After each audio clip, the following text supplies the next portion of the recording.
Alternative Dig Talk. Real issues, real talk.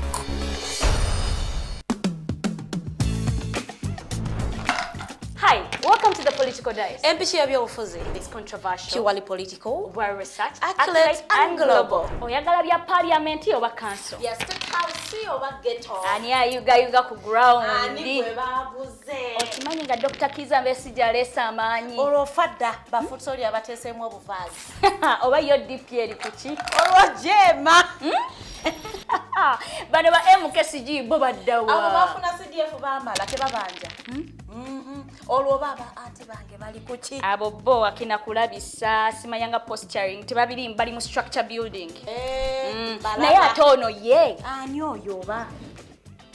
Ye ali kuki? Oyo tumuleketa gamba afanyiga mawe. Ebe ndabena birindira no ku the Political Dice ku the Alternative Dig Talk nange Teddy Tenja ewamune Farida Bikobere buli wa Sunday sawa 2.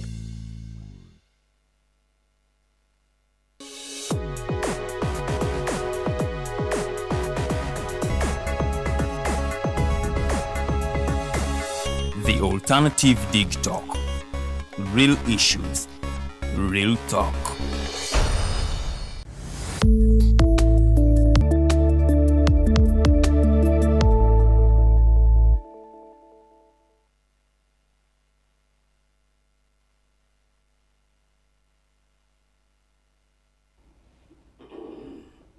Greetings, ladies and gentlemen. Good evening and welcome to the Hotline Show. My name is Edgar Matthew Karahanga. It's a Monday, and every particular Monday we are always here in the evening to try to talk about what is happening in this pearl of Africa, a country that we all call home, trying to touch base on some of the challenges, but not only just highlighting the challenges thereof, but trying to get solutions, working solutions that are going to mold Uganda to be better in the future. You realize that we're a younger country, one of the youngest in the world, so the decisions we make today really affect our futures in various ways. So we are here to just touch base on some solutions that can make Uganda a better country for you, for myself, and for the gentlemen that are here in studios. I have a lot of information today. You're going to be touching base mostly on the proposed parliament, or what you may call the parliament that is going to be read. That is the next financial year, which is starting in June.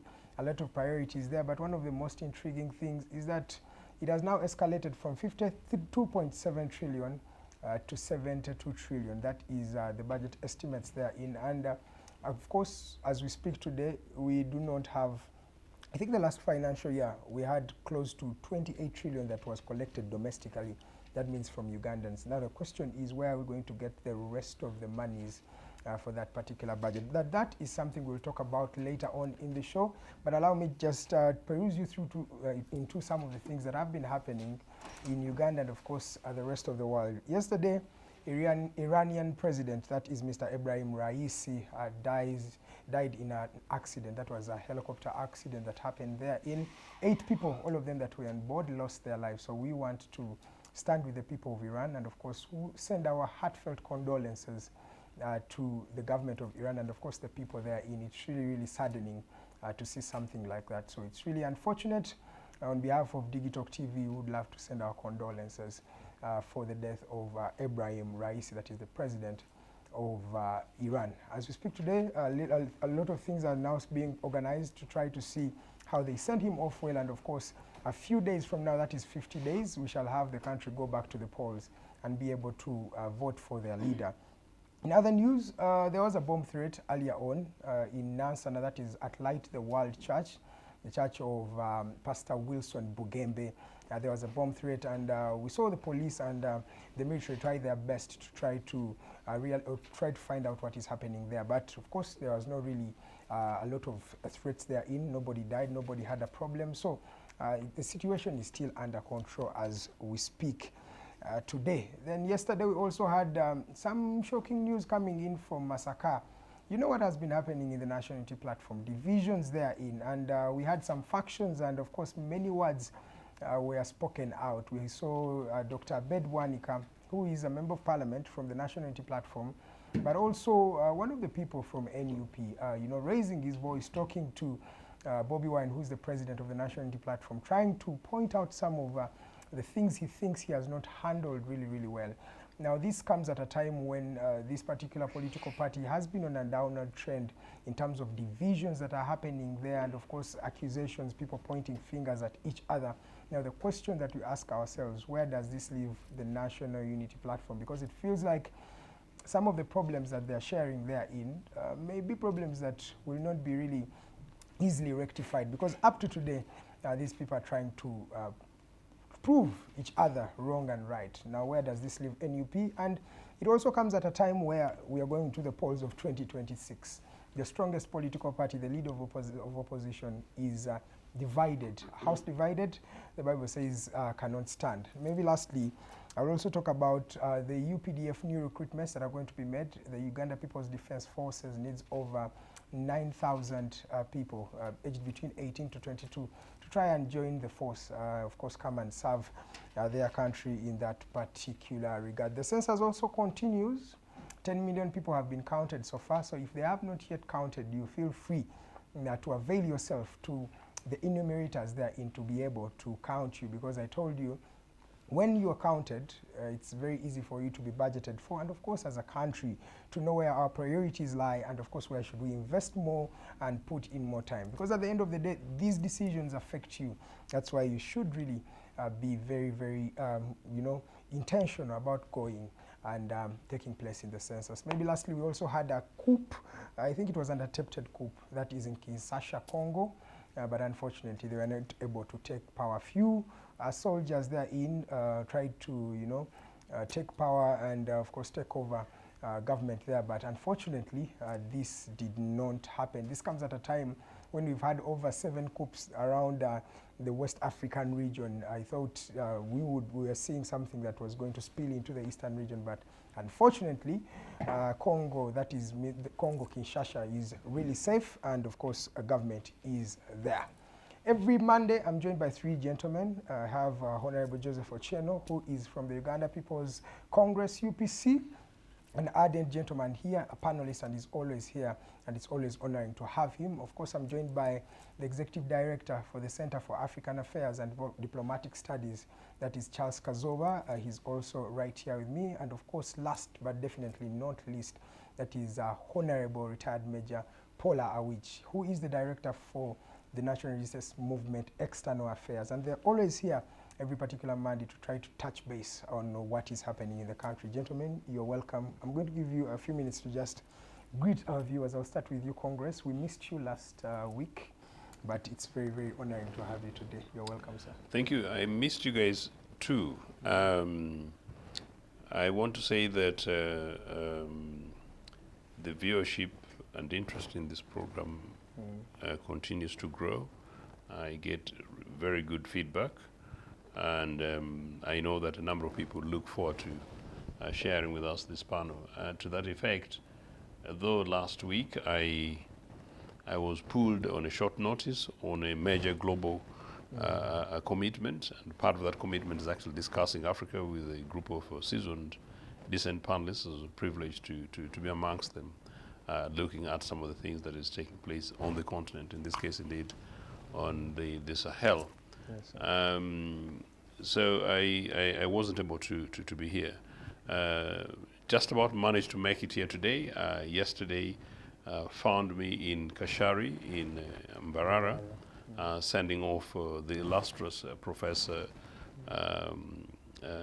Patrick Rubaihayo, who is the plant breeder par excellence, is possibly the best professor of agriculture Makerere has had in recent times. These are words of his own colleagues, colleague professors. He was Minister for State for Agriculture and the UPC government, and he died at die-hard UPC.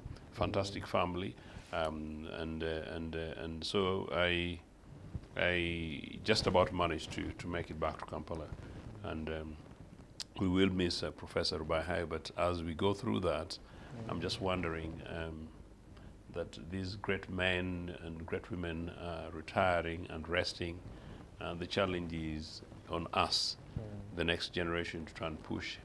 Hence my interest in the very many enumerations of the issues that you're raising. So like you, yes, when I heard about what was happening in Congo, I got rather concerned. But here we are. It's a pleasure to be here. Great. Thank To you discuss so much. the manner in which we're going to Okay. to spend the money that we don't have. Thank you, sir. Mr. Charles Kazooba, you're welcome, sir. Thank you. I think I was spot on the people that would be counted. I made my calculation. Yes. I evaluated our enumerator. So I looked at how many people she counted per day. Yes. And I did my estimates, 10 million. So couldn't go further than that. Well, that's the truth. Yeah. Now, people of course should continue, and those who have not been counted should the enumerators wherever they are, so that they can be counted. Statistics help. Where do I find them? I haven't been counted. Did they say you go to UNC1 now in the new directive? The new directive, Oh. you go to NC1, I think will direct you. I go to elsewhere and they direct me. A future census, Actually, a future census, I hope, I told another program, really sorry, but a future census, I told this program in which hopefully there'll be UPC government or UPC substantially influencing and directing and helping that government to cleanse the mess out of this NRA. Really, ideally, there's no reason why LC1 should not be at the core. So that's interesting, Comrade Awich. And had they actually been the lead people on this, I would not have the mess in which we have. But aren't they really the leaders there? Because you realize all the enumerators are chosen by the LC team, and they're always from that particular community. I'm telling you, no, not at all. And in any case, I ask again. Yes, sir. Just around the time you're being born was 1980, around which, thankfully UPC did their second census. NR has done for one, Comrade, which was very proud. In another conversation we were having with him, the census took 1 day. I know it's taking your time, but these are important things. Took 1 day. Okay. How you can take 2 weeks and still stretch and still have this conversation and then still revisit and anyway. yeah, I think, Sorry. Dr. Mukiza did not factor in technology as an important aspect. Looking at our level of exposure and our age brackets as Ugandans, most young people could have used the internet.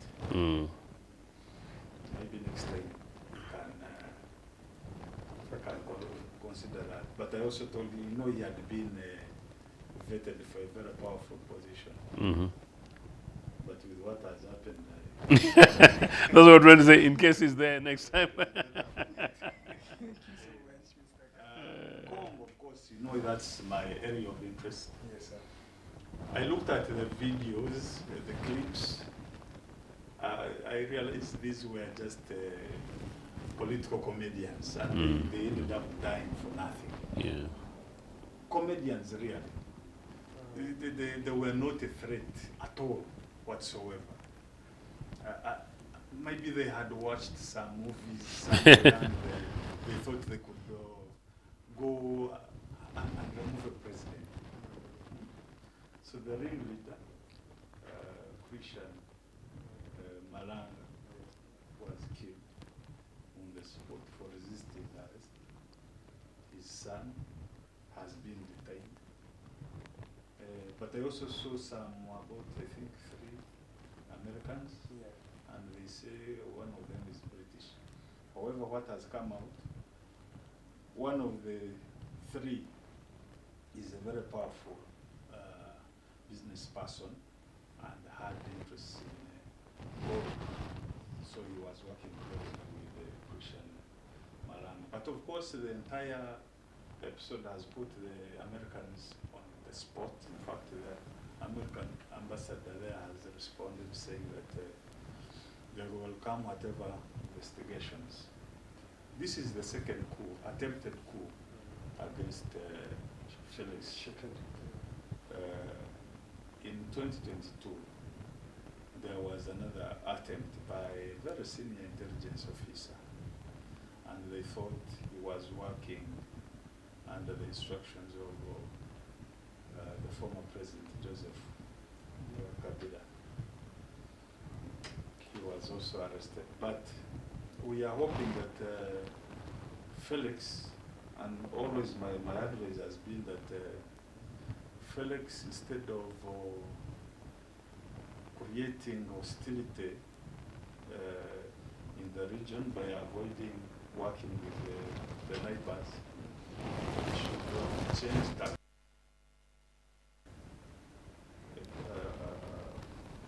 Utilize the East African community, because Uganda and Rwanda will always have a major interest in DRC for security reasons, for commercial purposes. So whether we like it or not, he has to work with us. Okay. Yeah. All right. Thank you so much, Mr. Kazooba Charles. I'll come to you, Honorable Retired Major Pollar Awich. You're welcome, sir. It's a privilege to have you today. Your opening remarks, sir. Well, my opening remark is that I'm happy to be here as usual. Last week we missed a congressman. I thought if he had good issues that would come from the mighty NRM, so come back. But Rubikayo, I think is a lobby of the great Italian school. Did they mention that? No, I think the other major important overriding issues took the day.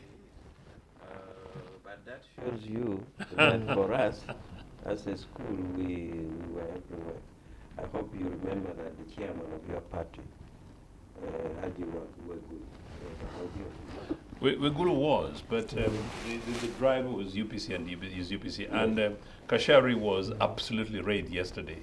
But it was fantastic. I'm still saying that Revaya was, Wegulu, your chairman, UPC was, the Speaker of Parliament was, people like Honorable Dr. Kamin Kakurusi was, and everybody. Actually, the Speaker was there yesterday, yes. The whole lot you had in the Congress, really. Yes, the Minister of, this guy from Tunga who died also. What's the point? The point is that I'm telling you that the Inter school is sometimes and your party, and we are happy for that. Now, apart from that, I just wanted to comment on the issue you raised about the age of Uganda. That Uganda is a young country, possibly so. Maybe if you compare with older countries like Greece, which is very old, UK. But Uganda is difficult to define when it is. If you take it from the declaration of the British Protectorate, as they call it, that they were protecting Uganda, actually in a nutshell, colonizing that entire geographical region. If you said that was the birth, then it is not a very young country as such. But even take it from colonialism, as I said, it's quite old. That was you remember the British Protectorate? Or even if you put it to 1884, when the Berlin Conference balkanized Africa, and therefore creating it to make it a British colony. But even under independence, we are pretty not very young. You could find that we are nearly the same age with India in terms of independence and China.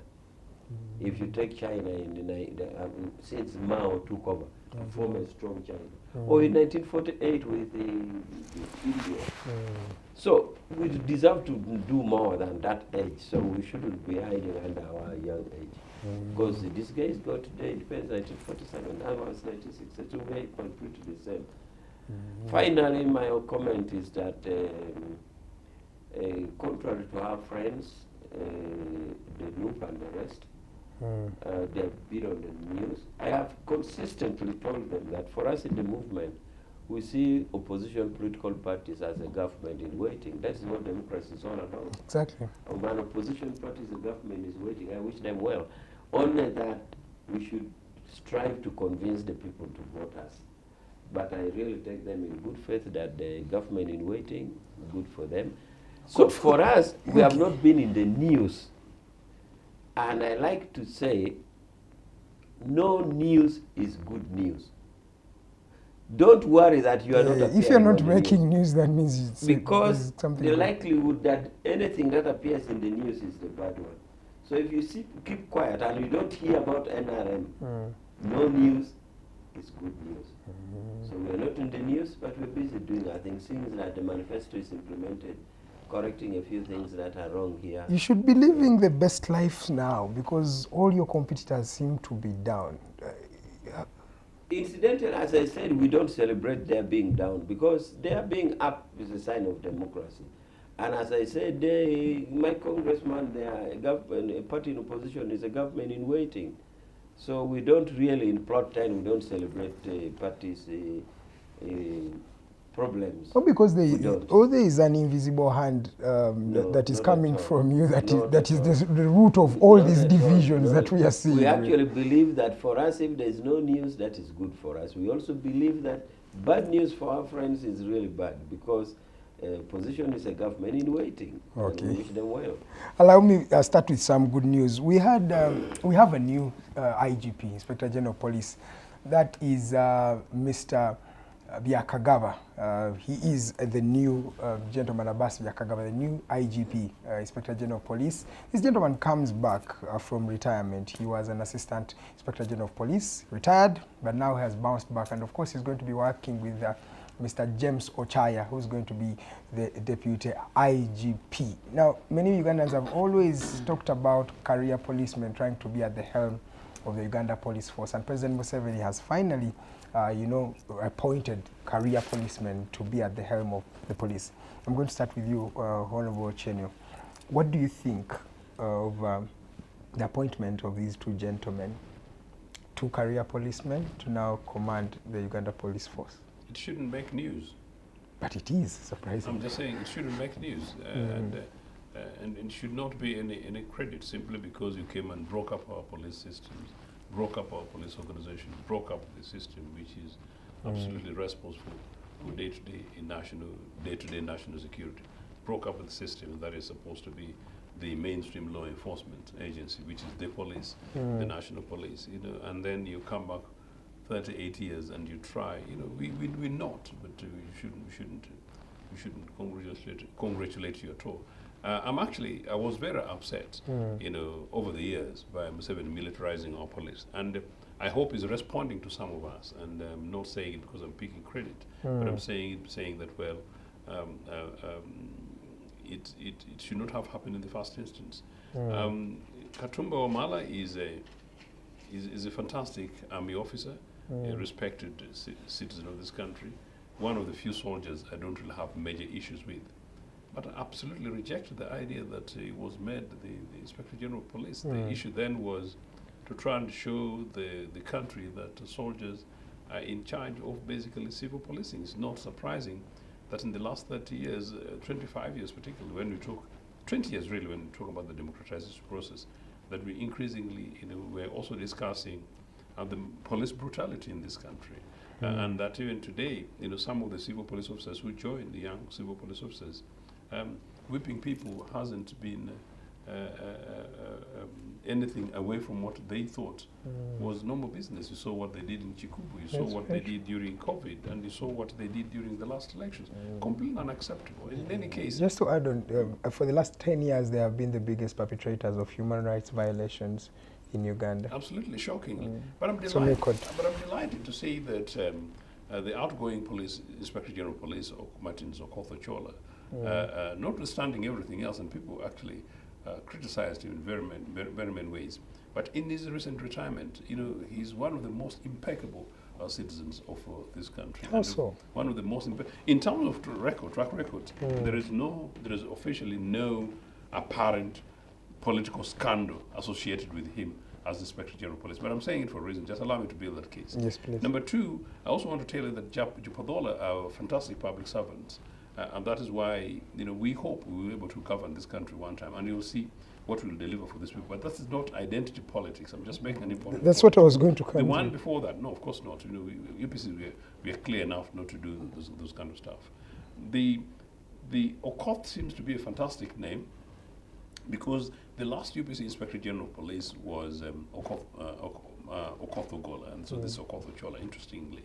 But they find citizens. And when Okoth Chola's father died, Okoth Ogola came, and I found it very interesting, Comrade Awich and my brother here, that these two now, because former Inspector General Okoth Chola just retired the week before, after the week before his father died, they were meeting, and these are former IGPs from a small community, but amongst the deep, decent crop since independence, two guys. I was very proud to associate with them as my mini relatives. But in that place where these top deputy inspector generals of all of them sort of were there, and so was Grace Akulo of Interpol, and then the other soldiers, including I think Sabiti, because Sabiti was there by association with these. And I was looking and I was saying who this might be the next Inspector General of Police. The point I'm making then is that, so here we find Museveni, whatever he does, of course, it's within his prerogative. But I was just surprised that now you have to go and pick an officer in retirement, to make him the Inspector General of Police. One of the things we should be doing in public service, Comrade Awich, is to give hope to our young camera people here, ladies and gentlemen, young people, to give them hope that there's going to be progression, there's career hope. For people to do work to see that we're going to be going to recognize their good and then to reward them. And so one of the motivation things that are required in the police, amongst, and I argued about this, amongst senior officers, you join particularly as cadet officers. You join because you know there's a hope and a possibility you're going to do the best of your job, but possibly you're going to head the organization. And then, as I said, your head is a soldier, who's come whipping people, kind of stuff. And what is it? So I'm a little bit disappointed. There's no escalation. I'm a little bit disappointed. Do you want to for me, there's I no want elevation? the police, by this official, I'm making it very deliberately. I want the police to be depoliticized. I want the police to be demilitarized. But I want the police to be given space to grow. Okay, you talk about and so therefore, I don't know what Museveni's argument is, why they don't appoint a current serving police officer. But maybe because the army has been so much down there. These career police officers have been throttled. So once Okoth Ochola left, maybe they've not found one who's suitable. What does it mean? It means therefore that you cannot miss out the point that people go ahead and said, well, he's a retired police officer. Maybe he's a cadre retired police officer. Maybe those who are there don't meet the criteria. Do you think these two gentlemen will politicize the Uganda police force? Do you think they will sound better? In principle, in the fact that they're police officers, that is welcome, as I said. But I'm simply saying one of them is a retired officer, and why necessarily, while it's a great thing and I congratulate him and I expect to work with him anyway, as UPC, but at the same time, I'm wondering why none of the serving officers were found suitable, worthy to be the next IGP, meaning that how are you motivating emerging young officers, particularly in a state in which part of the argument is also now about age and retirement. But I want to say the final thing. Yes. I also know that Okoth Ochola, Comrade Awich, once he made his decision, he got many persuasions for him to remain, and he refused, and people were even joking about it. So that maybe also tells you some of the challenges facing the police. So in which case, then, if that is some of the things, then maybe Mr. Museveni is right. Let's give the two guys an opportunity to see what they're able to do. But I look forward to working with them to make sure that the police is the police that UPC left behind once upon a time. Yes. Wow. Okay, let me come to you, Mr. Kazooba. He talks about a gentleman who was brought from retirement and bringing him back at the helm of commanding the UPF. Where does this gentleman's loyalty really lie? Do you think it can lie in serving you as a Ugandan, or serving a gentleman who has got him from his farm and has brought him and given him a great job? First of all, I'm one person who believes that when you've been given a task, you should get the organization from the level you found it to another level. Not just to fill in office and getting salary. many people hate General Kiora, but he revolutionized the police. He made some contribution. Now, Though he's notorious for of course, he started so many bodies and his track record wasn't very good, but he made his contribution. It's visible, you see. Now, I do some, actually security is one of my studies.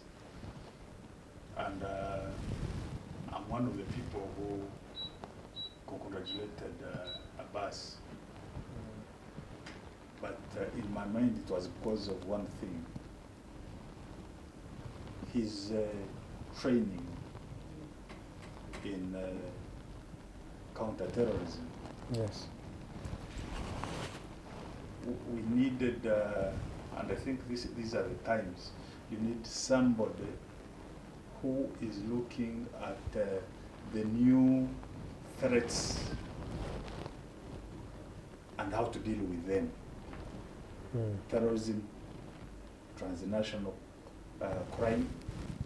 So if you don't have somebody who understands those key aspects, and they are really causing a lot of havoc globally. It is an issue even at UN level, EU, but when you come to African states, you don't have the expertise to deal with those threats. Now, I'm hoping that Abbas can now bring his skills and create a new direction for the force, how to handle these threats. Do you know how many people are trafficked every day? Every day, every hour from Uganda here. People are brought from the villages and taken. They don't know where they're going. So how do you deal with such a threat? How do you deal with illicit financing that actually even supports terrorism? You saw me complain about the money changing hands in Parliament. Yes, people were concerned. Money cannot move from one individual to another, and you don't understand why. So Abbas has had that crucial training. Not everybody understands these new threats and how to deal with them. Because initially, most people were saying, let's leave these new threats to Interpol. But Interpol does not have the manpower. And also Interpol looks at threats that affect the West, not us here. You understand? So here you have to deal with the drugs, how drugs are moving from one place to another. Because also, by the way, now terrorists use proceeds from sale of drugs, proceeds from trafficking. Yes, to finance the activities. Selling guns, all these things. So Abbas, in his capacity as IGP, brings a new generation of skills. Yes. And I'm hoping that the government can finance him, can give him, avail him the resources that he needs, so that he redirects the force to deal with these new threats. But there's also an issue of the politics. The Uganda Police Force has been used as a political tool in many scenarios. My question to you, does he tick the political box? You know also that many people have fallen victim just because they do things voluntarily. You want the president to notice you, so you begin committing mistakes. But if you're a professional, and I'm sure Abbas is a professional officer, maybe the issue would be why get him from retirement back into active service. I think the president has a problem now because we are going into elections, 2026, and the international community is looking at all these people, including Major Pollar, so they can throw sanctions on anybody. Now, if you have a young, ambitious officer who wants to climb the ladders, you see how they have destroyed General Abiy Kando's career. He's now a senior advisor, presidential Yes, advisor. of course, now his career has ended. He can't go anywhere because of the sanctions. But this is a man that would have continued climbing the ladders. But he can't because of those sanctions. So you get somebody in retirement, and even if you throw sanctions against him, they may not really have a lot to lose. Big impact. Yes, but there is also an argument, and it has to do with elections, that want Abbas and the others that have been brought into these high-profile offices. Are they not going to worsen the human rights Violations? Looking at where we are heading, well, the times are not very good. They are not very good. But also, I've had the privilege to share classes with the people at lower level in police.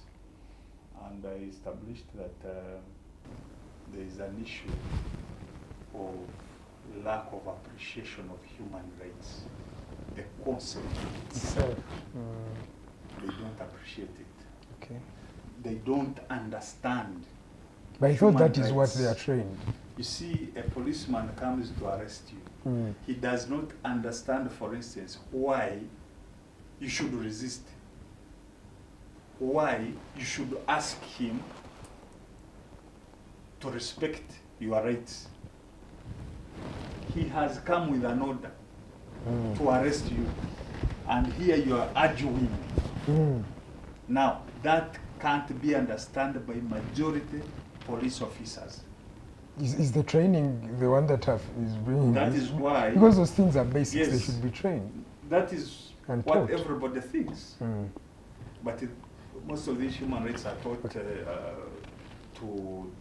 the senior people, not the lower cadres. Okay. Now, I've seen police has developed a new trend.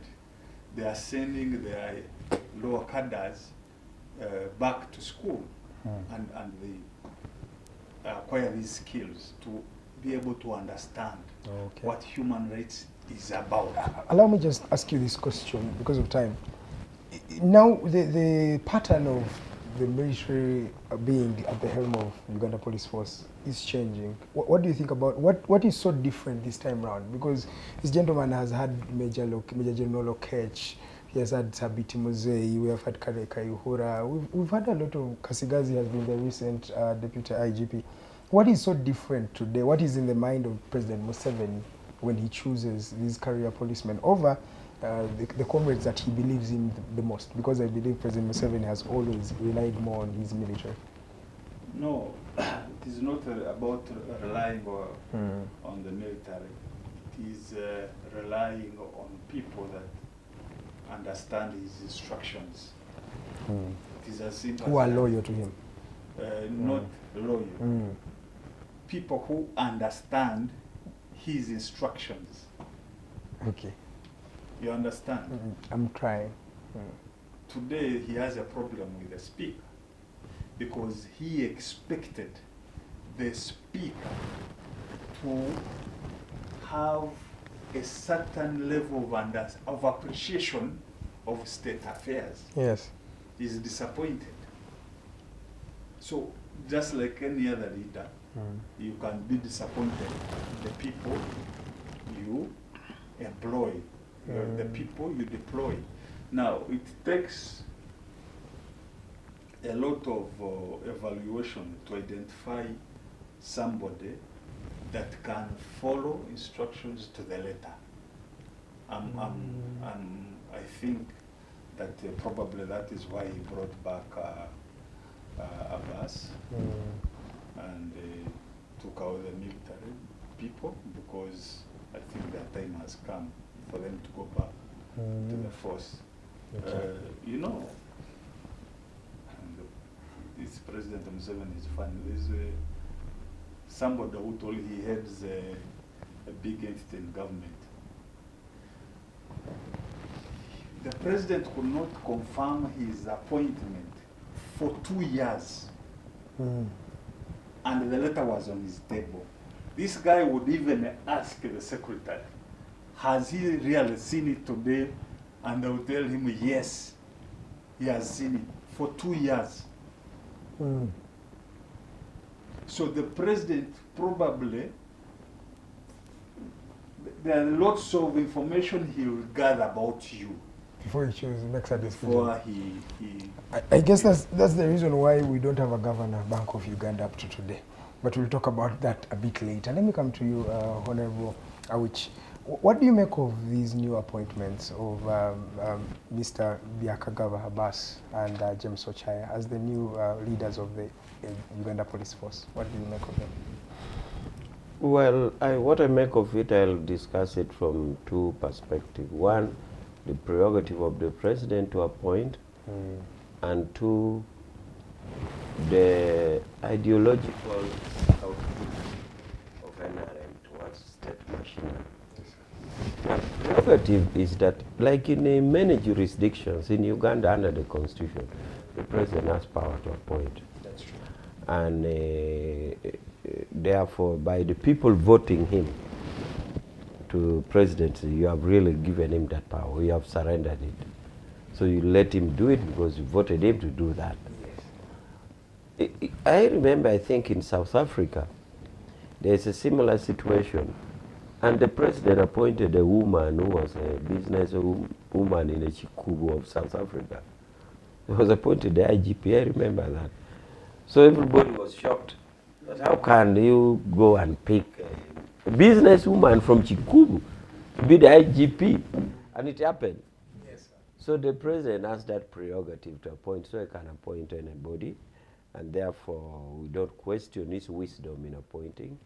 But we can discuss it, that he has done it. So we believe that the choice of this guy is the best and could develop the police. And the cardinal principle of police is to maintain law and order. Exactly.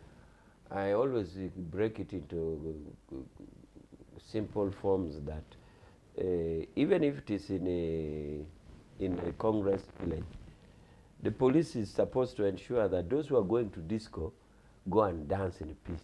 Nobody should fight in the disco. Those who are going to the garden, go and dig in peace. Those who are going to church, go and pray in peace. So the cardinal duty of police is to maintain law and order. In other words, laws should be in society and society be running in order. Those who are going to church, please go pray. Those who are going to the garden, go. Those who have chosen to go to disco to dance, go dance. You know, that is the cardinal work of police, to maintain law and order.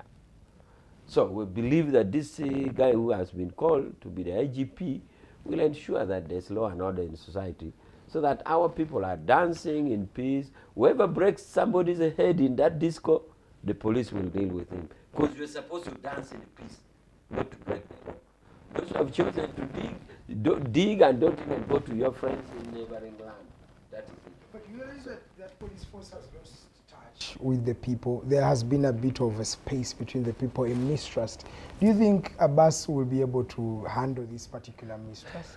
I think he will, because the trust that has been given to him, he should. If he doesn't, then he would have failed. He should. Ideally, he should make police maintain law and order. That is the work of police. If he doesn't, then he has failed. So I wanted to comment about the prerogative of the president appointing. The other thing I wanted to discuss was the ideological point of view of NRM. I was part of the NRM, or NRA as my congressman likes to put it. In '86, when NRM took over power, the idea was to smash the neo-colonial state machinery and build a new one, starting with the army. And you could see it in our political discussion, in our military instruction, and in our songs. Most of our songs were about Tutajenga Jeshi Mpya, Tutajenga, Swahili meaning we shall build a new army. And it would have been a new army in terms of philosophy, ideology, and strength. So we started off with NRA, which was to a big extent a success. Now the police in '86, when we captured power, they were disarmed.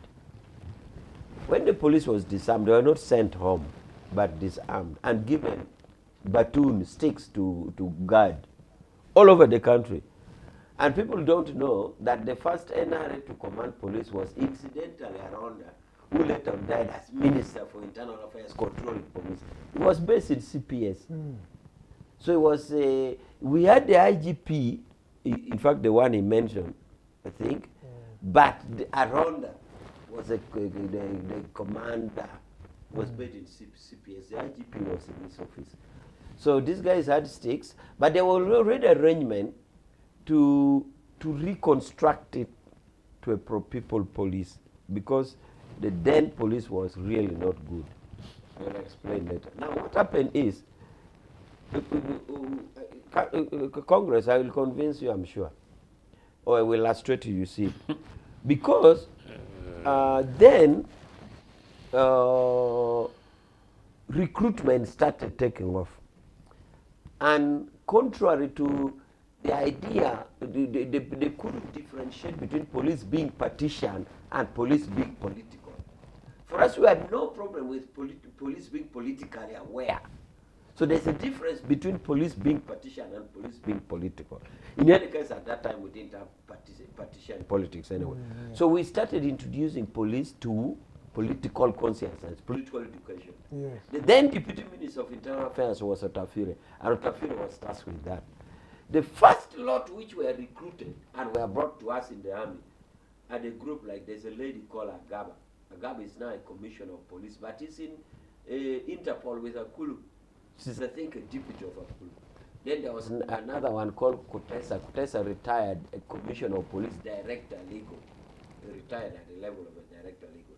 These people were recruited, trained, introduced into political education, and actually the core group which were believed to be political were brought to us in Entebbe. We were in a place called State Lodge. So they were trained militarily because yes, it was State soldiers. Lodge is between Ministry of Agriculture in Entebbe and the zoo. When you are there, you see the zoo down there. So that is where we trained that group of the Akulu in '86. No, not Akulu. The one I said is a deputy of Akulu. So those were the pioneer lot. So the whole idea was, by then, Otafire, Deputy Minister of Internal Affairs, was to ensure that the police was qualitatively transformed. So we trained, these guys were brought to us, and in that place, and those were the pioneer, the first police NRA recruited, the first police. So eventually, they were put back, they were armed, they were given guns, and new recruitment, they are now being politicized. Remember, the idea was in the army also, we had already smashed by building a new army by making the army politically aware. Before that, there were signposts that politics not allowed beyond this point in the army. Like you go to Ginger, you find it at the water guard, at the gate. But for us to say no, let the army be politically aware. Okay? Develop tools of analysis. And the same thing was with the Or inclined to what you believed in and your ideology as the NRA at the time? This was a developing ideas by, first of all, the founders of NRM, but also the consensus that kept on developing at all various levels of hierarchy, either in high command or whatever. But for somebody had to conceive the idea and had to be developed. Therefore, the police became, politics were introduced in police to the extent that political commissars were introduced, which was either or not there. The army had political commissars. So we're qualitatively developing the new police. Now, when the police were armed, this now comes to the Congress. When the police were armed, because the army was still qualitatively different. If you had 2 roadblocks and you ask a mwananchi, would you want to go through the police roadblock or you wanted to go through the military roadblock? Definitely at that time people would say, I want to go through the military. Because the police will find a fault with you, and somehow there was still corruption. Even when we had rearmed them. But it progressed on and on. I just hope and wish that the military still retain that ideological superiority. That would, in effect, make a mwananchi choose between these 2 roadblocks. Say, I will go to the military. Because the military by then was so good and it had no fault. Even if you went, they'll just ask you and say, who are you and where are you going? What is you go? But the police would somehow get something. Anyway, the trend moved. The idea of dismantling the state machinery, including the intelligence, the police, the military, the intelligence, and build it qualitatively better. It went on progressively. Now, at some time, and amazingly during the person you mentioned, Karikanyura, the president comes up again with a pronouncement that they are kaukumi. In the police. The weevils, the one which infect the beans. So we started asking ourselves, we started off with Dr. Fira being Deputy Minister of Internal Affairs. We had thought we had constructively dismantled the previous police, developed a new one, inculcated political education, introduced political commissars, and we thought the system was working well. Where have the evil comes from? And this was a shock to the president. So when the discovery of weevils had entered the Kaukumi, then we realized that possibly we had progressed so much and retracted again in as far as the police was concerned. And that now saw the development of the deployment of army officers there. I hope their withdrawal is basing on the assessment that there has been success in whatever briefing or instruction that they had been told to do. So this, therefore, has brought us now to that level, whether we now have to reassess whether we have to develop a state machinery in the name of police that is pro-people who respects human rights. Now that brings me to the element of human rights. Human rights as a country, with the ratification of many of these international human rights instruments, the convention on this, convention, this, convention on this, and especially Universal Declaration of Human Rights, or even the other protocols, conventions. Now, it's a requirement that Uganda reports to Geneva every 5 years to show compliance on human rights.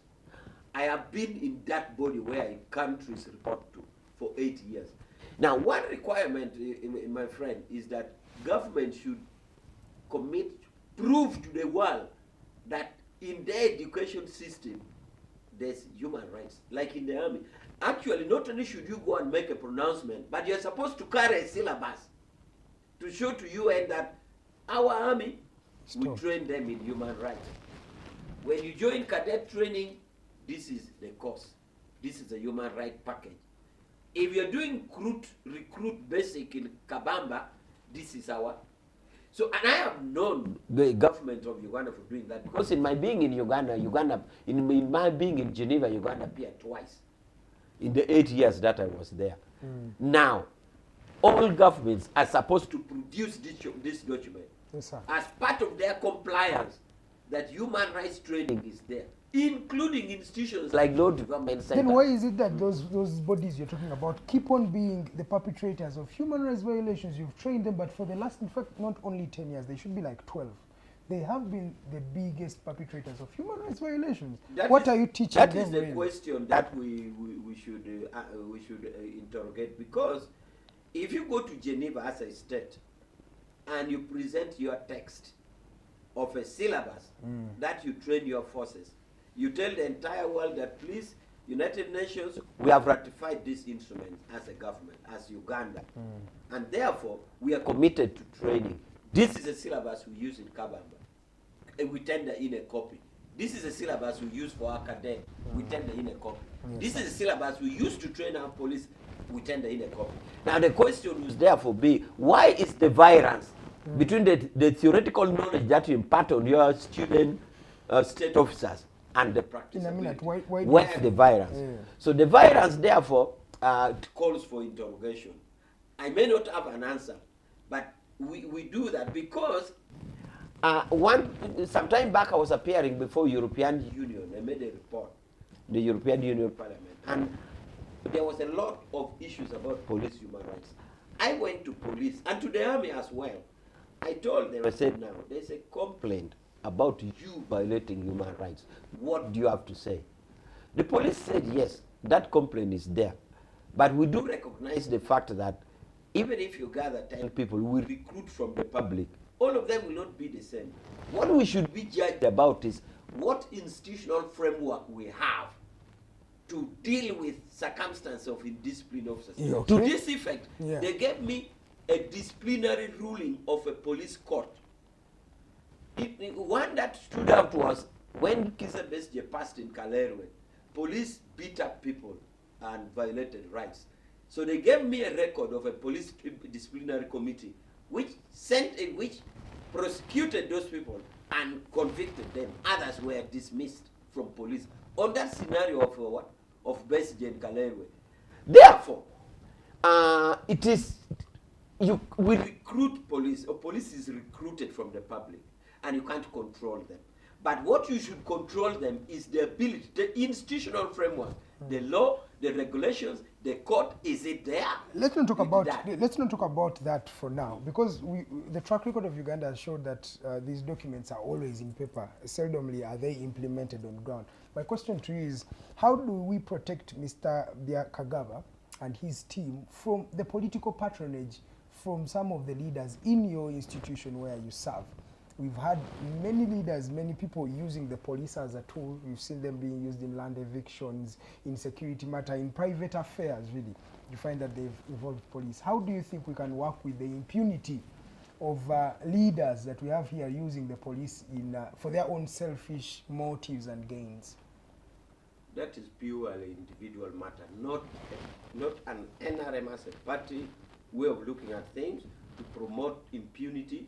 It is not NRM government to promote impunity. If anything, we condemn. Now, what we can Your leader thanked them for beating a certain person very well. What we should do is to keep telling and giving pronouncement that we do not condone this. Okay. Two, to put in measures those who violate or those who practice this impunity. Measures should be put to make sure they are sanctioned. I mean sanction in this case, I don't mean they need a sanction. Sanction meaning brought to the law. Yes. There should be legal systems and monitoring systems to ensure that our officers don't abuse their accessibility to state power by practicing impunity. Allow me just to stop there. Yeah, please do, because I was also going to say, you're talking about punishing and pointing them out, but we have had leaders being thanked. The president thanked someone for beating a political player very well. He said, you beat him very, very well. And that's the person we're talking about. That's the dispensation we're in.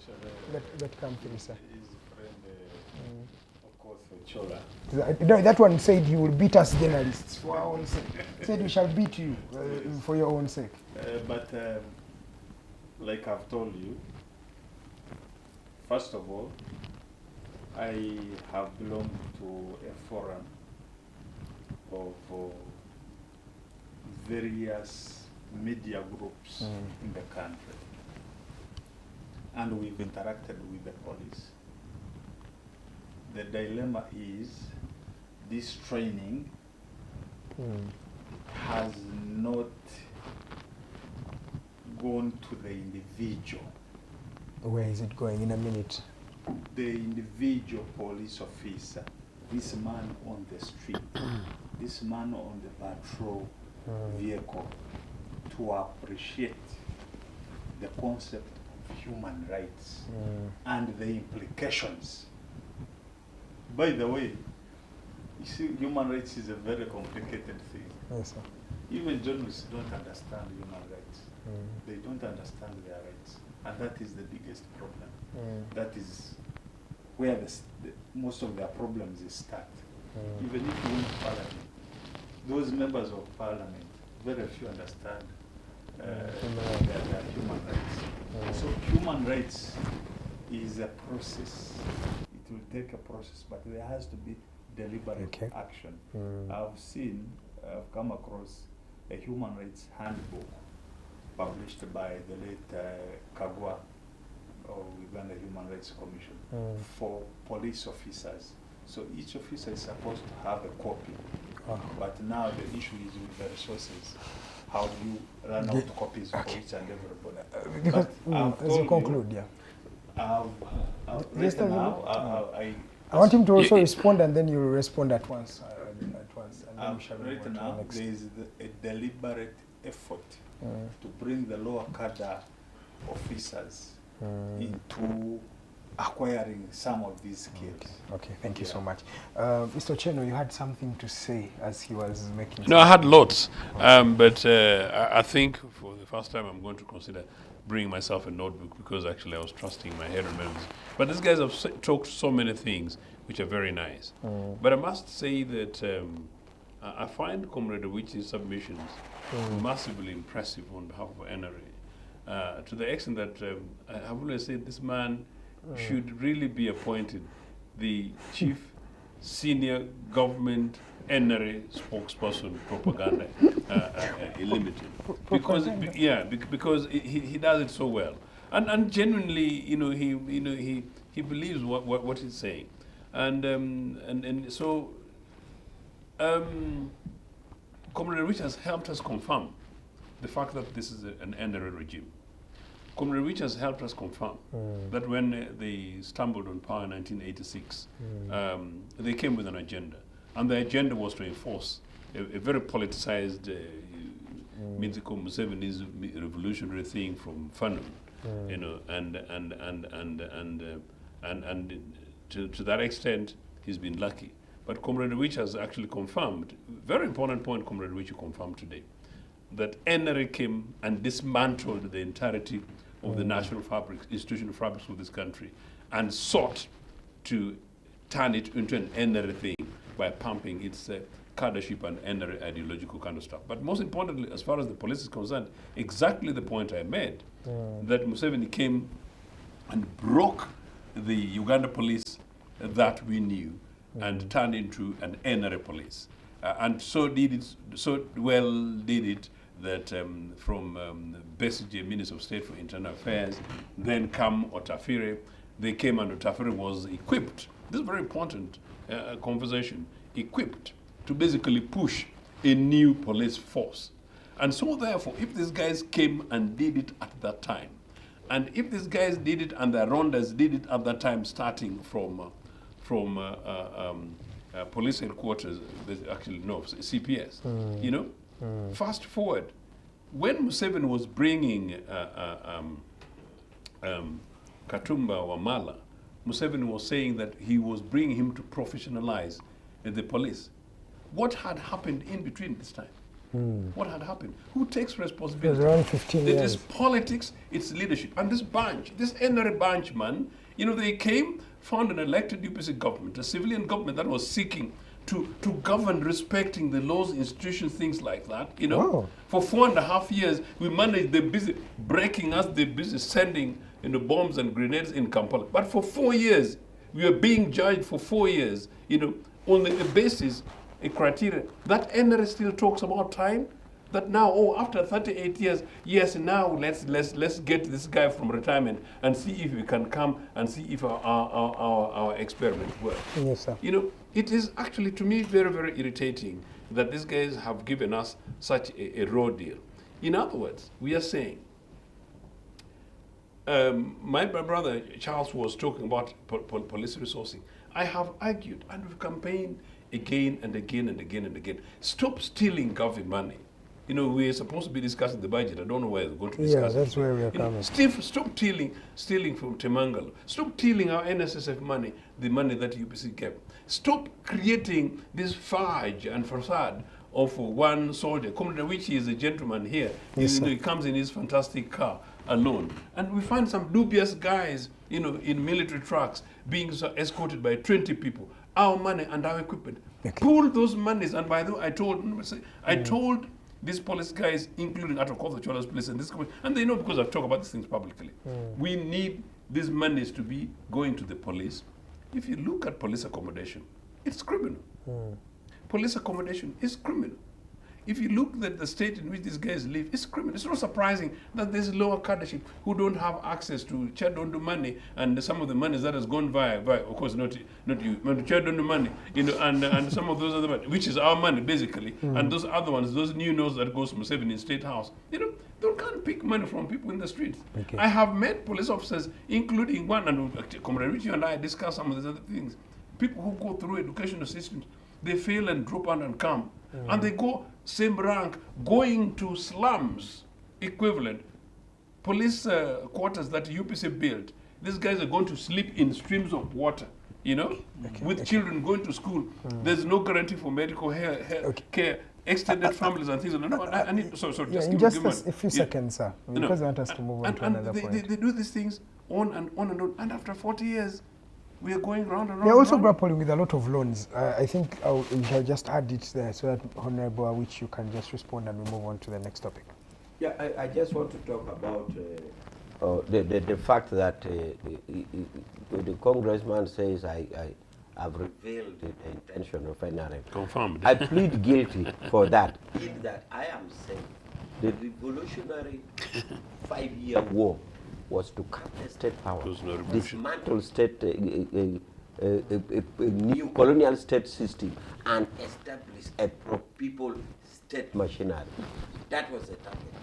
If that is wrong, we plead guilty. That was the intention to dismantle a new colonial state system and put a Ugandan one. I repeat that. Now, the other one I want to say about human rights training is that it's important to police to know, because they know that, for example, under the new law, you no longer have the defense of Attorney General.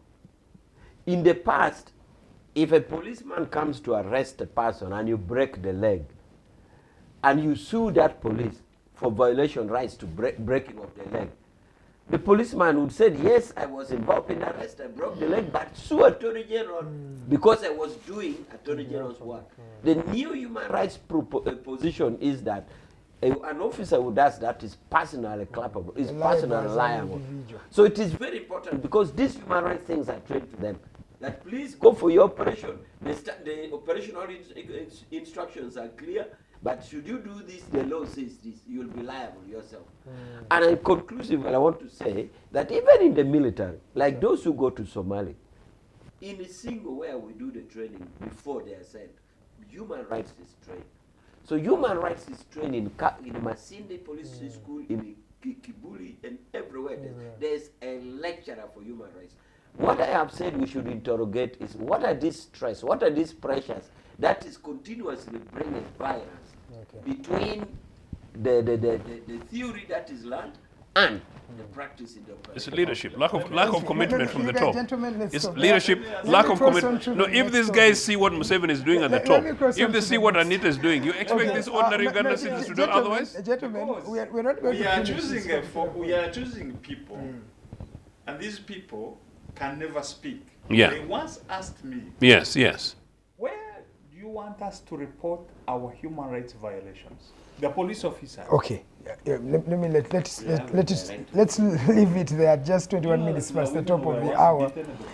This is the Hotline Show. My name is Edgar. I'm still with Mr. Kazooba and, of course, Honorable Awich and Mr. Ochieno. Let me come to the next topic discussion. I'm going to start with you, Kazooba.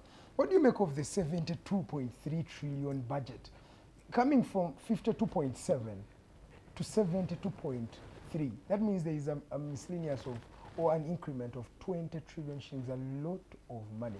First of all, where are you going to get this money? And do you think this budget is feasible enough? You know, when that figure came, that's when I confirmed that now we are a mafia state. A mafia Because, state. first of all, from last year, figures have been changing. Yeah. Eh? From the year before. No, last year. Because when you count... this For this budget, yes. Okay. So the assumption is that probably Matia Kasaija and Professor Govi are not in charge. Somebody is just bringing figures, documents to them, and they bring it to Parliament. No, they sit together as cabinet and they Yes, design but it. that is our argument. That since December last year, the figures have been changing. They were estimates, so that means they are subject to be changed. You see, for instance, you can't have two different figures in the same booklet, the budget framework paper. Okay.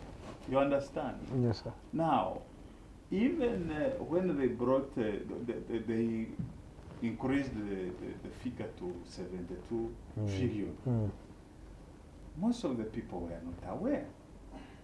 I was seated with my friend Joseph outside. He called Parliament. These guys didn't know.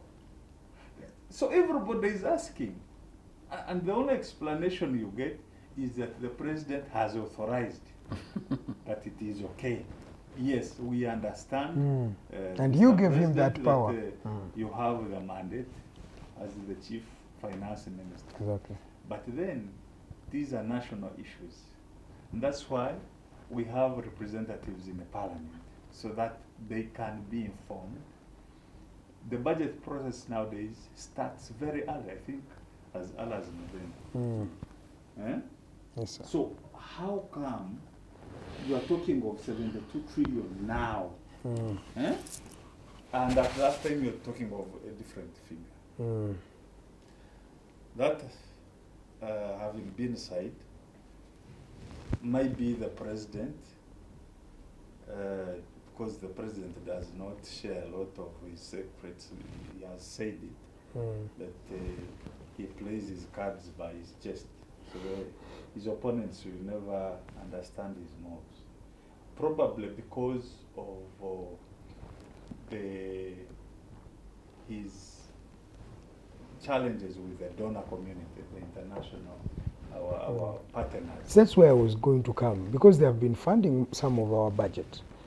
And now the confines are a bit tight. Yes. Where does this leave Mr. Museveni? And yet the budget has increased. The domestic revenue does not look like it is increasing in any way.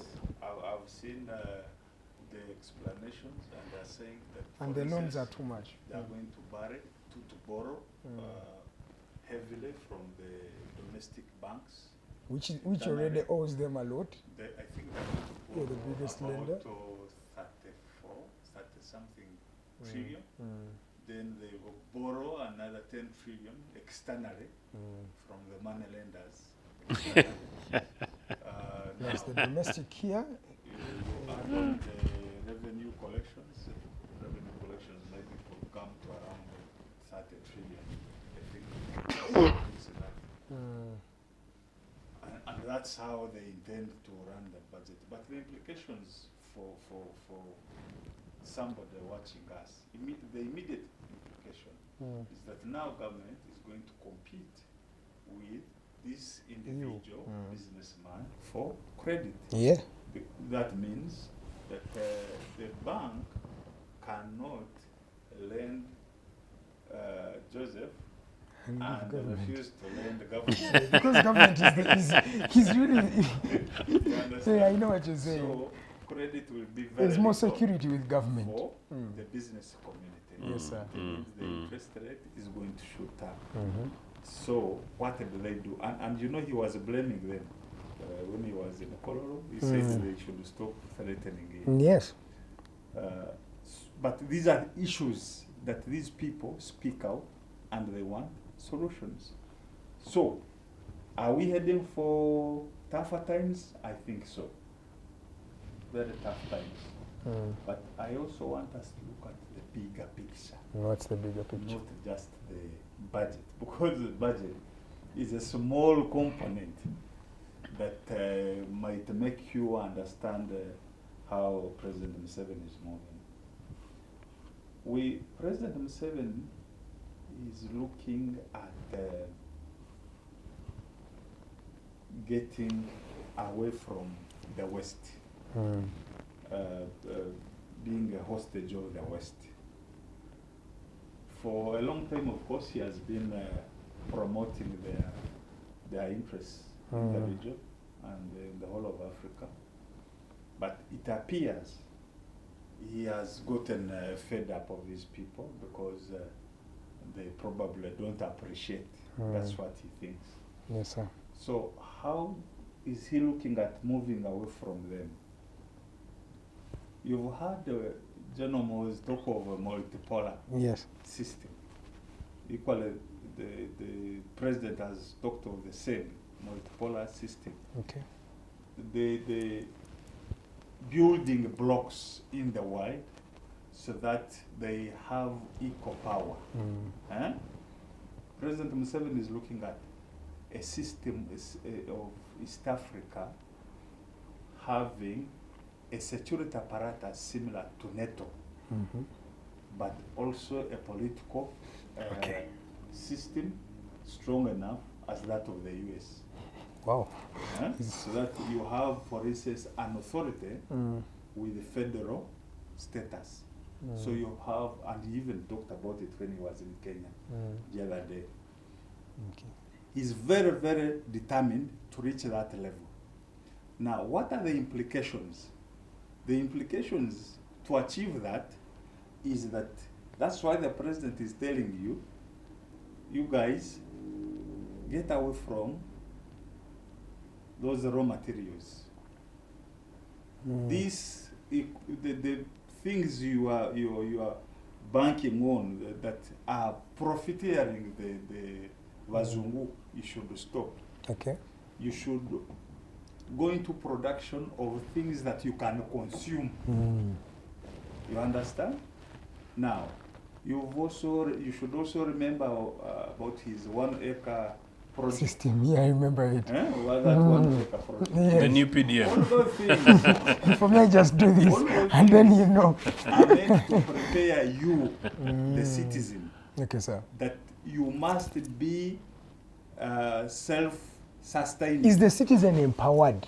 Because you don't just He's you don't confirming to wish the it. citizen that you're alone. No, On that's- this, you're You don't alone. wish The it. problem is that his thinking is not understood by the people that work for him. Oh, okay. Actually, we are going to go through a very, very. So you've said that before. Let me So even what fast is the forward. point there? But No, that's- I what's wanted the to point conclude there? because he Yes. was concluding, so I I know, come but to yeah, you. let me just So I go- wanted to conclude in like 30 seconds. What the point you are making? First of all, he looks at the economy to be self-sustaining. Yes. That is why he's telling you move away from imports. These slippers they are getting from China, The clothes. the clothes, the mivumba will also be stopped. Begin your things that you can first Empower of all use, yourself. but also Okay. export. It's okay. I'll start from there. You point out something very pertinent. For me, I'm going to start from a perspective of we have a lot of debts. And I want you to start from what he has particularly been mentioning. And the population that you're talking about, that you're preparing, that you're trying to tell that man, let's stand together because it's going to be tough. Is it empowered enough? And then also the supplementary budgets. Just this year we've had 2 supplementary budgets. And it's a space of what, 4 months or 5 months? What does this speak of the kind of proper organization for the people in power? What are their priorities? There's no organization. Museveni stumbled into power, and for the last 38 years, he has been perfecting himself, groups of friends, and organized interests, and nothing else. Okay. He has continued to rule through, in many cases, experiments. Lucky because he's, according to Bote, the Nyampala of Anglo-America. It served him. Thus far, maybe things are seemingly struggling, and for that reason, he realized that whatever is happening, let me experiment with whatever I can using the people, but so long as the experiment still keeps me afloat and relevant.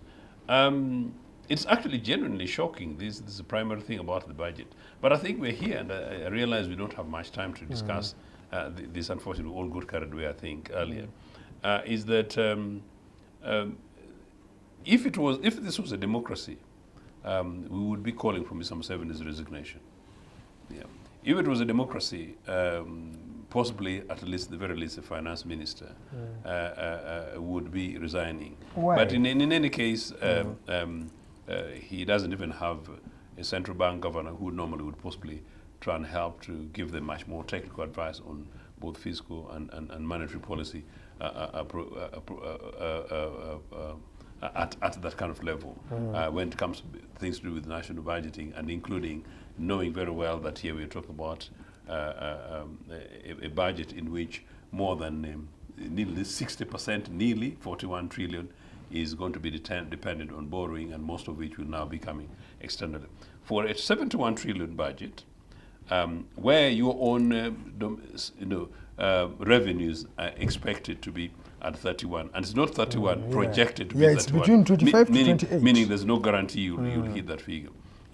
You're basically living beyond your means, meaning that the Awichis, for 40 years, have brought us to a rather prosperous Uganda, notwithstanding the challenges we faced with Idi Amin and the 6 months that the Awichis and the Okelos disorganized Kampala, because they like to talk about those things, to a situation 40 years later where we can't afford, we can't afford to live on 31 trillion Uganda shillings. Meaning what we produce, so it's just like you with your new young family there, you and possibly even your girlfriend before your wife, but you can't pay, you can't pay your rent, you can't have 2 meals, and there is no guarantee that you'll walk from the studios to the other end of Kampala, so therefore you can't transport yourself. That is the state in which we are.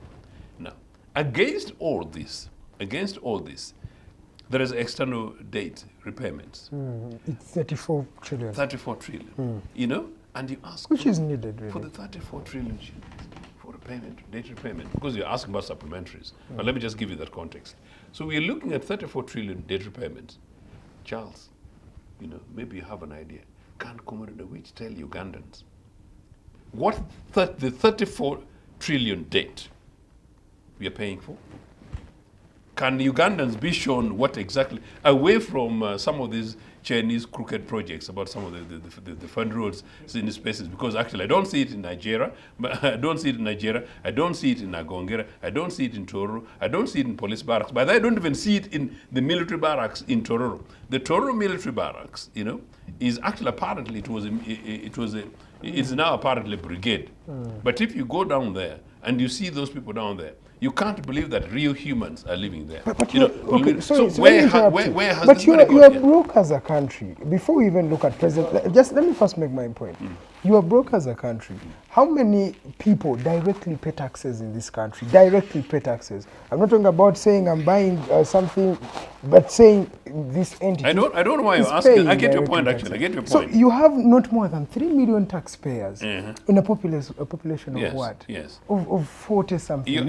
You're making. So I'm trying to bring a picture of saying you're trying to look at this person in a gruesome way. Yes. But to some extent, you are broke as a people. And that's the only alternative solution to help go and borrow. Afloat. Brings you back to the question of leadership.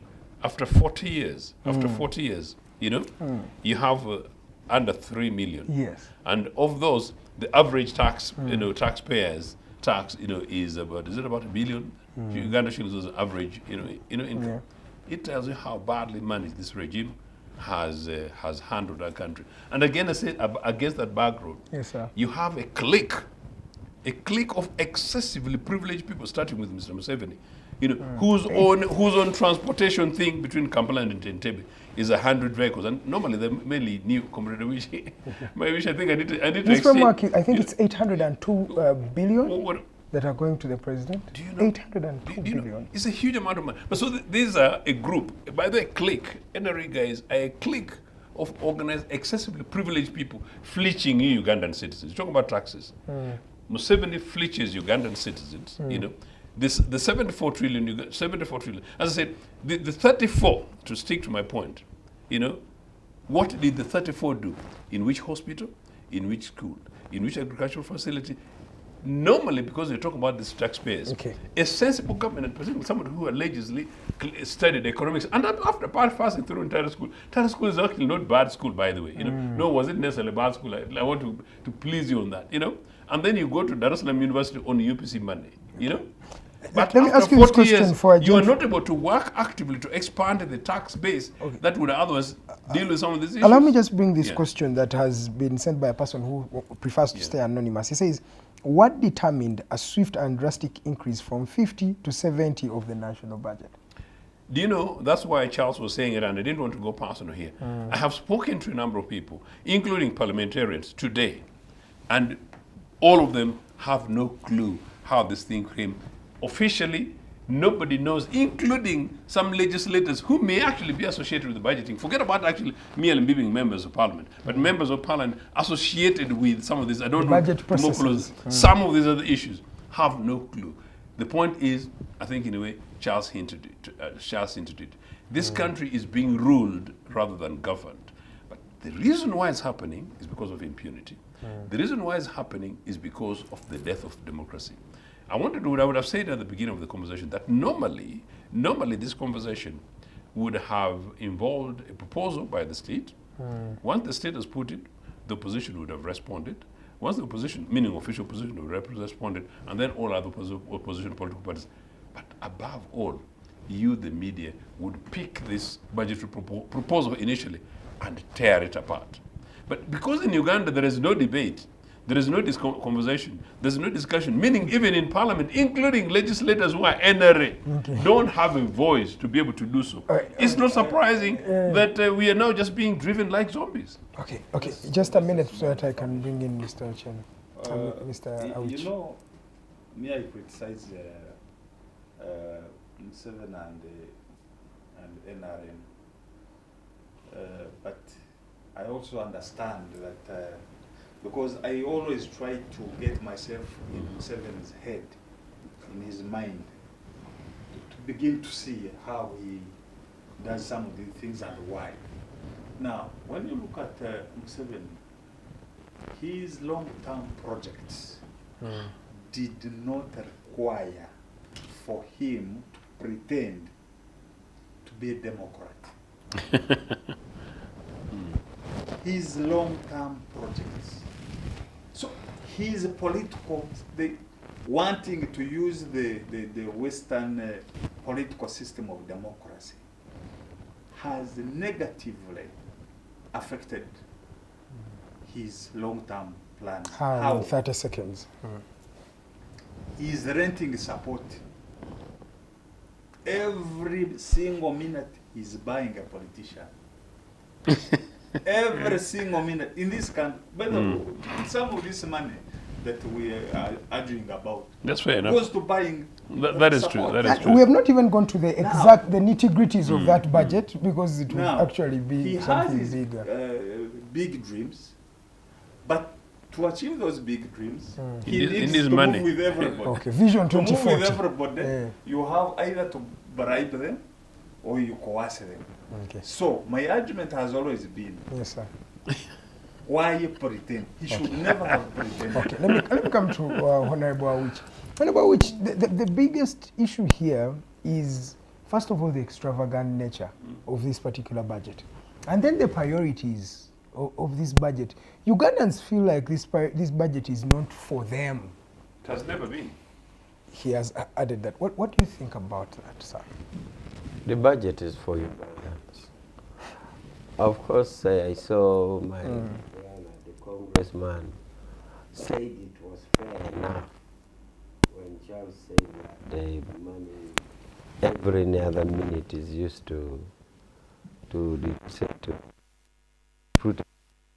Then you said that's fair enough. That's understandable.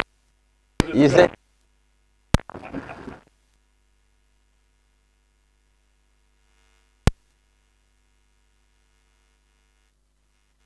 I'm happy that this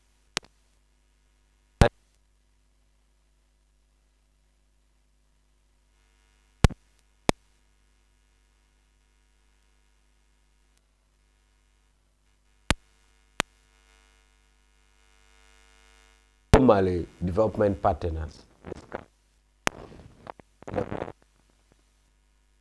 coming at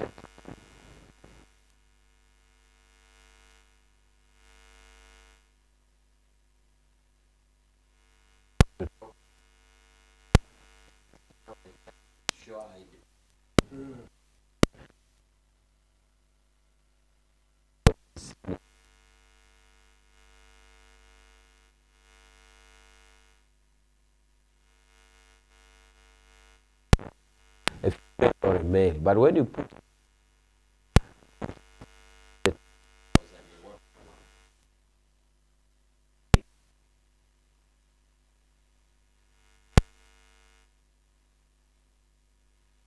as a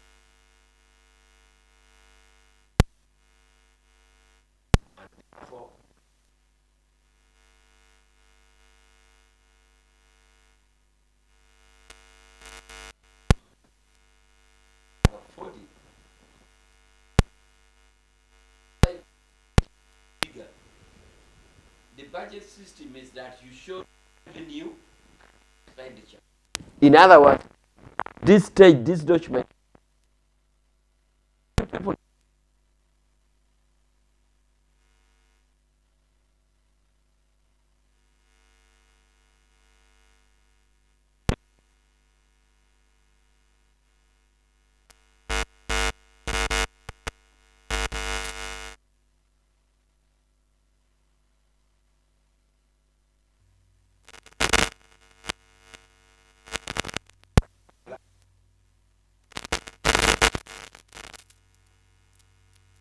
challenges, we can propose a budget, propose a way of raising the money, and it is even higher.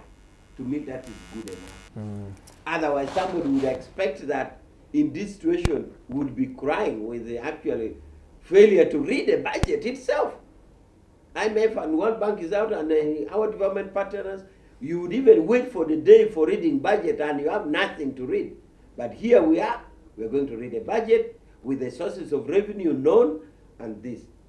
Now, I want to comment that world over, countries, two things, world over, countries either run in a deficit budget, in other words, you budget and you can't fund and you have to borrow.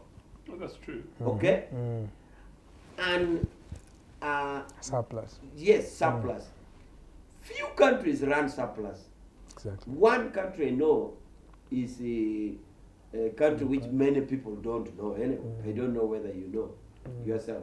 Me, I know because I've been a world judge of 193 countries. You know a country called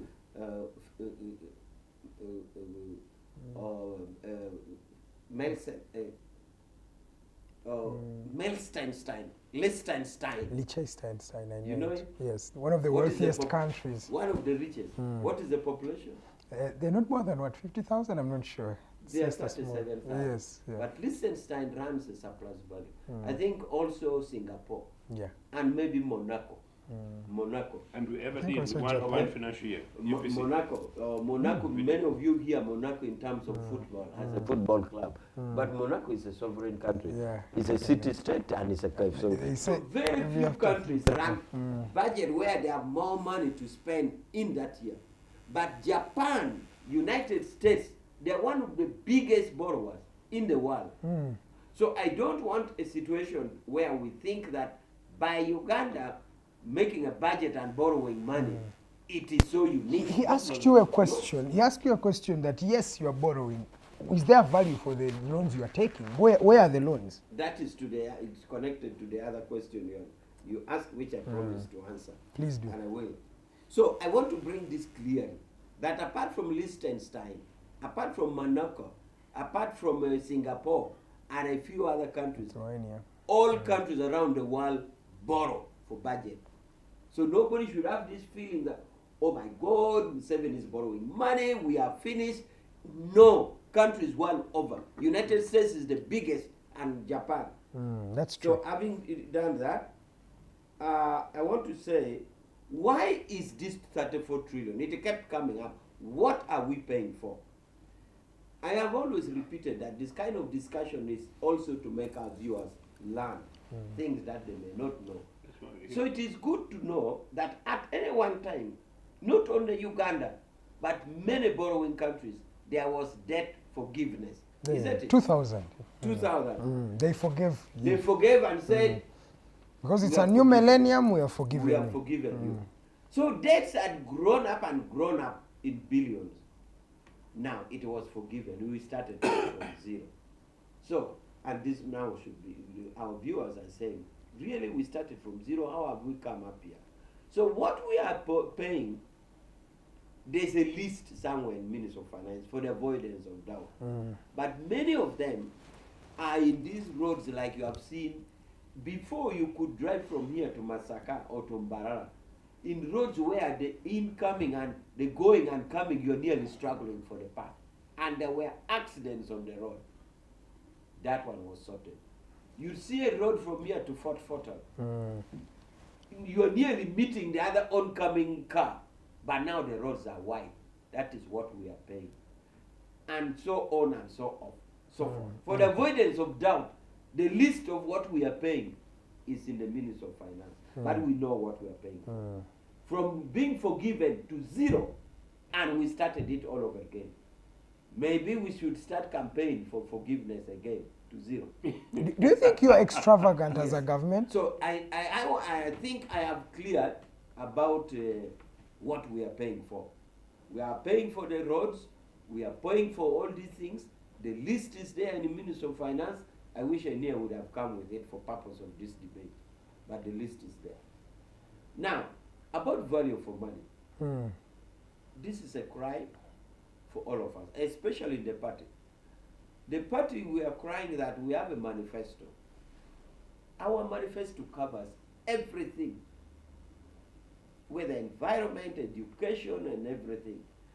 And we give this manifesto to the governments that we formed after election, and we expect them to implement. We even ensure that they get money for the budget. And it is the cry from the party that please do give value. We are even moving to a point where we are going to have periodic review to check, are you not only implementing the manifesto, but is it commensurate to the funding that has been put for it? So the issue of value for money is a concern for all of us. But do you agree there is extravagance in government? Do you agree with that notion? I think I beg you to explain where this extravagance. Your president wears 1 million shirts every day. 1 million every day. Your president spends how much million per minute? 1 million shirt every day. Yes. Or is shirt worth 1 million? Exactly, it's 1 million shirts. Speak English No, like no. because The for those the of us reality who is went to this. Zara, we No, speak it's good. okay. Let's You see, speak. when a You viewer see, hears, when a mm. viewer hears that the president wears 1 million shirts every day, yeah. maybe things between morning to evening has changed. Put after 1 minute, he changes the shirt. He changes. However way you perceive what it, you mean the reality is this. He puts on a shirt that is worth 1 million every day. Okay, now I get it. He spends more than 1 million every minute in his home. He pays water money. of 500 million. 500 billion? Who pays water of 500 billion? Who? So I want you to disapprove me and say that you are not extravagant in nature. Can we talk about the cabinet? You see, on the issue of on the issue of value for money, I told you it is a concern for the party. We are much concerned like you are.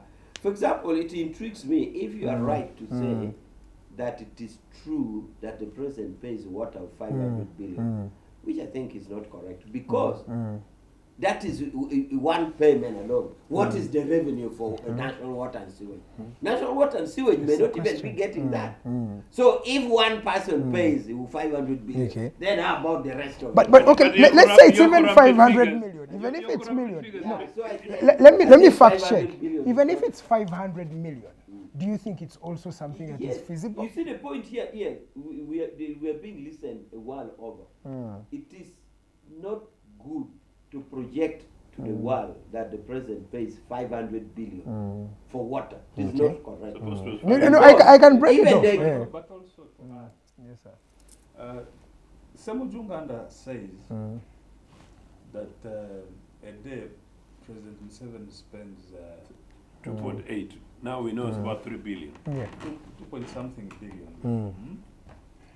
However, when you look at the Breakdown. sum figure without looking at the entire State House and President's office, Which has a budget also. then you lose track.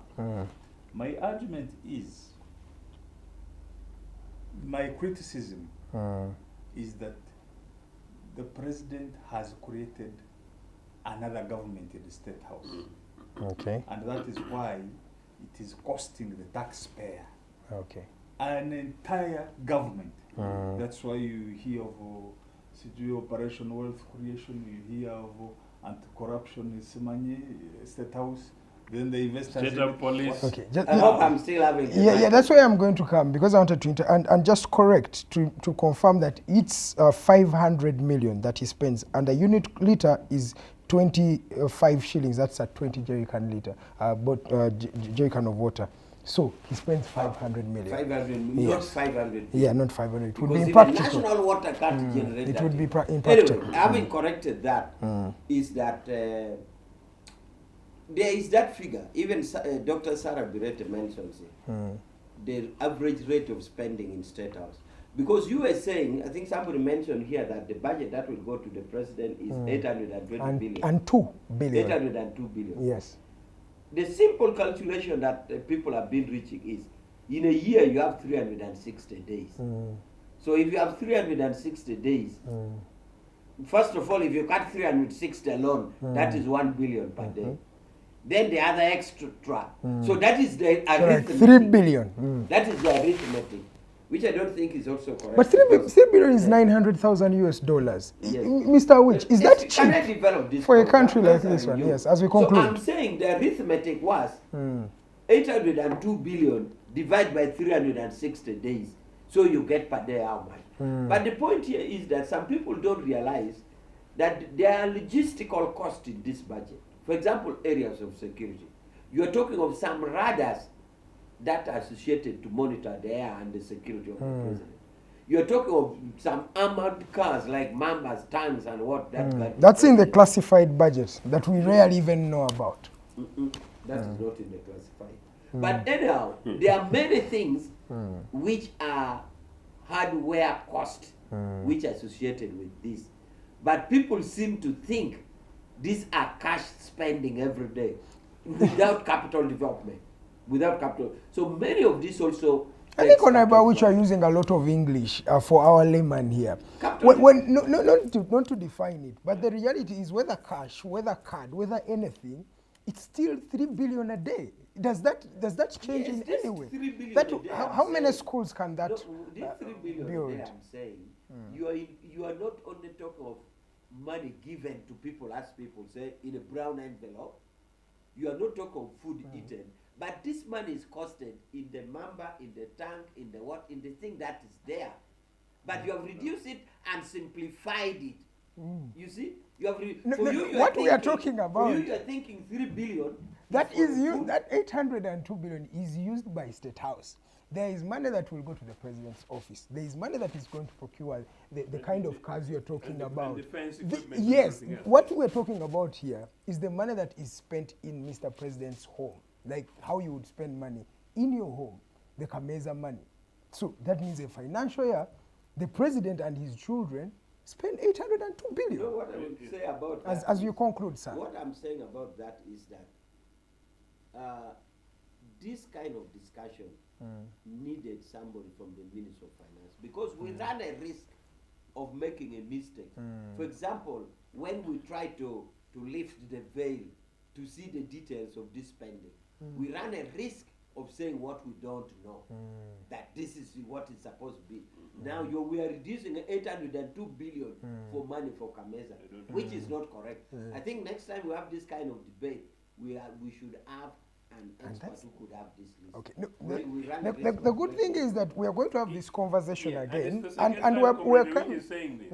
You know, so Comrade Awich therefore goes on to try and question then our capacity and ability to deliver on facts and figures, which is on You the can spot. actually But in a way, yeah, it's called disinformation. And why you're here as an informed NRA, very senior NRA, an experienced officer, including with the UN, as you say, you know, you should be able to respond. And if there are any issues, you know, we seek clarifications. I've been with you on this program now, coming to 1 year. I want to know what came up here that needed somebody like Moses Biarohanga, specialist economist, you know, to come here and sort of clarify. But you know, fair enough, you know, when we have this conversation, it's important, it's true, that when we have something on this, we have a guest with a particular element of independence. But that's one of the reasons why Charles is here as a relatively independent person, and Charles does quite well on this. I must say that there are certain things that, for example, Mr. Museveni, in a very erroneously dubious way, in 30 seconds, time is up. In 1980, allegedly said that Obote was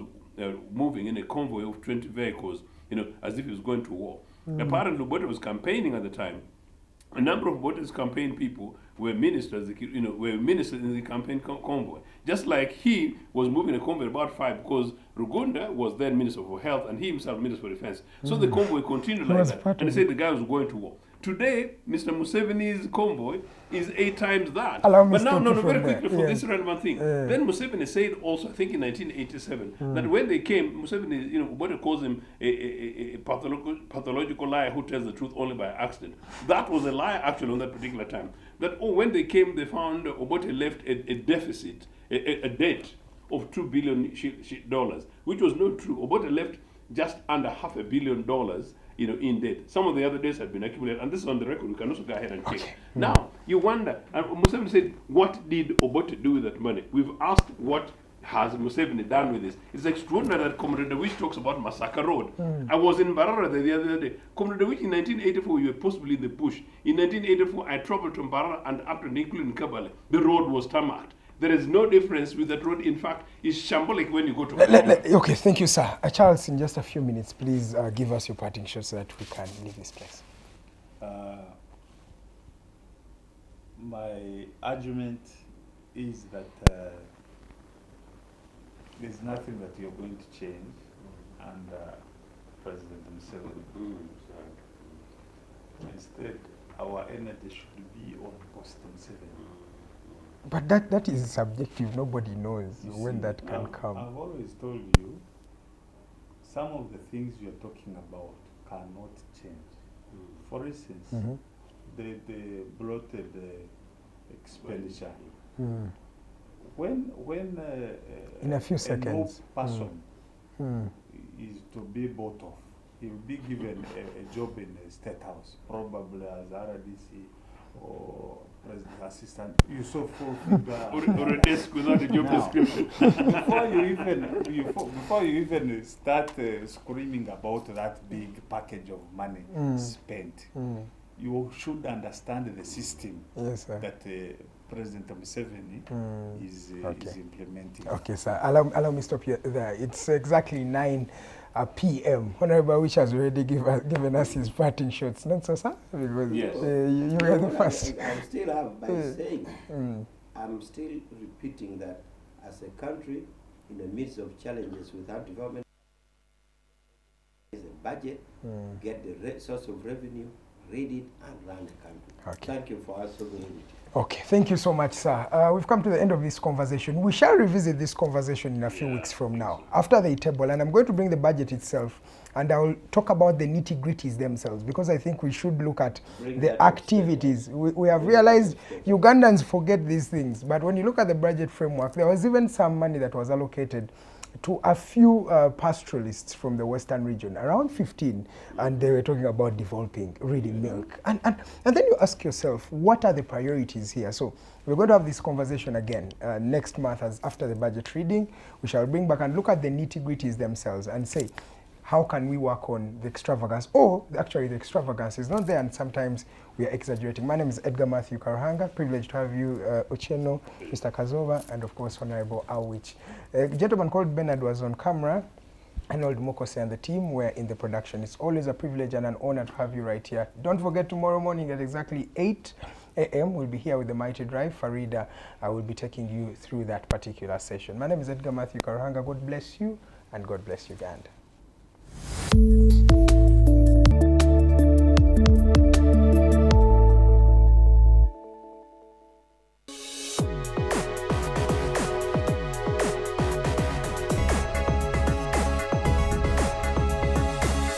The Alternative Dig Talk. Real issues, real talk.